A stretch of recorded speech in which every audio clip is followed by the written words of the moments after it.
नमस्कार मित्रांनो, आदित्य ठाकरे यांनी मुख्यमंत्री देवेंद्र फडणवीस यांची दोनदा भेट घेतली होती. नागपूर हिवाळी अधिवेशनात वडील उद्धव ठाकरे यांच्यासह आदित्य ठाकरे फडणवीसांना भेटले होते.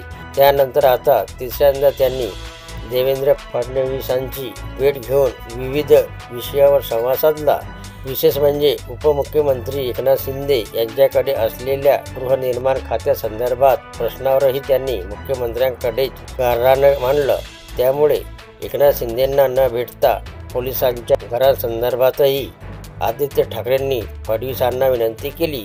त्यामुळे ठाकरे फडणवीस भेटीवर शिंदे म्हणाले की जे घटनाबाह्य सरकार, घटनाबाह्य मुख्यमंत्री, ज्यामध्ये मुख्यमंत्री देवेंद्रजींना फडतूस म्हणणारे, एकतर तू तरी राहशील नाहीतर मी तरी राहीन अशी टोकाची भाषा बोलणारे एवढ्या लवकरच रंग बदलतील असं वाटलं नव्हतं. अशा शब्दात एकनाथ शिंदेंनी ठाकरे फडणवीस भेटीवर प्रतिक्रिया दिली.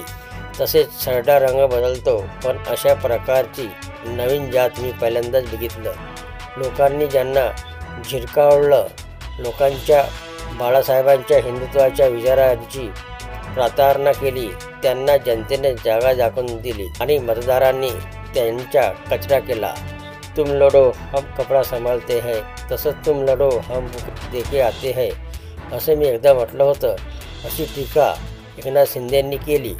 संस्कृती संस्कार महाविकास आघाडीला महाराष्ट्राच्या जनतेने शिकवले आहेत. शिव्या शापाशिवाय ते काही बोलत नव्हते. पहिलं सरकार स्थापन झाल्यापासून शिवाय शाप आणि आरोप याच्याशिवाय दुसरं त्यांनी काहीच केलेलं नाही. असा आम्ही आरोपांना आरोपींनी उत्तर दिलं नाही, आम्ही कामातून उत्तर दिलं असं मत एकनाथ शिंदे यांनी ठाकरेंच्या भेटीवर आपली प्रतिक्रिया दिली. तर ही होती मित्रांनो आदित्य ठाकरे फडणवीस यांच्या भेटीबद्दलची माहिती आवडली असेल तर चॅनलला सबस्क्राईब करायला विसरू नका. जय महाराष्ट्र मित्रांनो.